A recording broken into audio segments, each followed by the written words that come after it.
तो भगवान शिव की पूजा हर समय की जाती है, लेकिन सोमवार का दिन धार्मिक शास्त्रों के अनुसार भगवान शिव को समर्पित है। इस दिन जो भी जातक सोमवार का व्रत रखता है और व्रत कथा सुनता है, उसकी हर मनोकामना पूर्ण होती है। सोमवार का दिन भगवान शिव को समर्पित होता है। इस दिन व्रत करने से भगवान शिव की विशेष कृपा प्राप्त होती है और उनकी कृपा से जीवन में सुख, शांति और समृद्धि आती है। शिव भक्तों का मानना है कि इस व्रत को करने से शिव जी की विशेष अनुकंपा मिलती है और सभी मनोकामनाएं पूरी होती हैं। सोमवार व्रत का हिंदू धर्म में विशेष धार्मिक महत्व है। श्रद्धा, भक्ति और सच्चे मन से इस व्रत को करने वाले जातक की प्रभु हर मनोकामना पूर्ण करते हैं।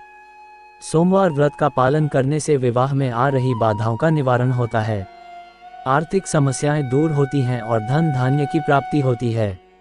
एक बार की बात है, भगवान शिव शंकर भ्रमण के लिए जा रहे थे। तब माता पार्वती बोली, मैं भी आपके साथ चलूंगी। तब भोलेनाथ ने कहा, देवी आप मेरे साथ मत चलिए, आपको भूख और प्यास लगेंगी। तब पार्वती जी ने कहा, नहीं महाराज मैं भी चलूंगी। रास्ते में पार्वती जी को भूख लगने लगी। उन्होंने भोलेनाथ से कहा, हे महादेव मुझे खीर खांड का भोजन चाहिए। तब शिव शंकर भगवान बोले, मैंने तो आपसे पहले ही कहा था कि आप मत चलिए। तब भगवान शिव शंकर और माता पार्वती वेश बदलकर एक गांव में गए। चलते चलते वह एक साहूकार के घर पहुंच गए। तब साहूकार ने बोली, महाराज आपको क्या चाहिए? तब ब्राह्मण वेशधारी भगवान शिव शंकर बोले, खीर खांड का भोजन चाहिए। इस पर साहूकारनी ने कहा, अगर खीर खांड के भोजन चाहिए थे तो अपने घर में क्यों नहीं रहे? साहूकारनी का उत्तर सुनकर वह दोनों आगे चल दिए। उन्हें एक बुढ़िया मिली और बोली, आप महाराज बैठो, आपको क्या चाहिए? तब ब्राह्मण के वेश में भगवान शिव शंकर बोले, मेरी पत्नी को खीर खांड का भोजन चाहिए। बुढ़िया ने कहा, महाराज मैं अभी लाई। फिर वह एक लोटा लेकर चल दी। तब ब्राह्मण ने कहा, बुढ़िया माँ कहाँ जा रही हो? वह बोली, मैं दूध, चावल और खांड लेनी जा रही हूँ। तब ब्राह्मण ने कहा, बुढ़िया माँ अपने घर में देख, दूध के टोकने भरे हुए हैं, चावल की परांत भरी है और खांड की बोरी भी है। फिर बुढ़िया घर के अंदर गई और उसने देखा कि दूध, चावल और खांड सब कुछ है।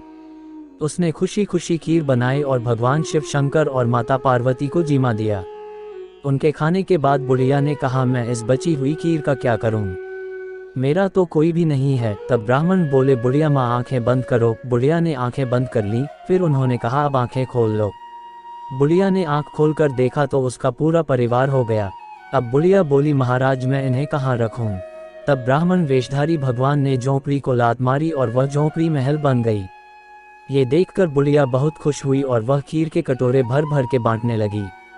जब वह खीर देनी साहूकारनी के घर गई तो साहूकारनी बोली, तेरे घर में खीर कहाँ से आई? तब बुढ़िया ने कहा, मेरे यहाँ खीर खांड का भोजन करने एक ब्राह्मण और ब्राह्मणी आए थे, उन्हीं के प्रताप से ये सब हुआ है। तब साहूकारनी ने कहा, मेरा धन तेरे घर कैसे आ गया?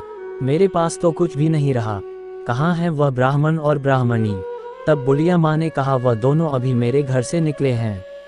साहूकारनी भागी भागी उनको ढूंढने लगी। रास्ते में उसने उन दोनों ब्राह्मण और ब्राह्मणी को देखा और बोली, मोड़ा मोड़ी ठहरियो, मेरा धनुष बुढ़िया को क्यों दे गए? तब ब्राह्मण वेशधारी महादेव बोले, तूने ना करी, तेरे ना हो गई। उसने हाँ करी, उसके यहाँ हाँ हो गई। मैंने तो ना तेरा उठाया और ना ही किसी को दिया। साहूकारनी ने ब्राह्मण और ब्राह्मणी के पैर पकड़ लिए और बोली, महाराज मेरी गलती माफ करो, मुझे कुछ तो दे दो। साहूकारनी के इतना कहते ही ब्राह्मण और ब्राह्मणी बने हुए भगवान और माता पार्वती अपने असली वेश में आ गए और बोले, ले तेरे घी लड़ी में घी रहेगा, तेलड़ी में तेल रहेगा, काम तेरा रुके ना और तेरा जुड़े ना। इतना कहकर भगवान भोलेनाथ और माता पार्वती अंतर ध्यान हो गए। इसी तरह ज्ञान से जुड़ी वीडियो आगे भी देखने के लिए चैनल को सब्सक्राइब जरूर करें, लाइक करें और अपने दोस्तों को शेयर करें। मिलते हैं अगले वीडियो में, तब तक के लिए धन्यवाद।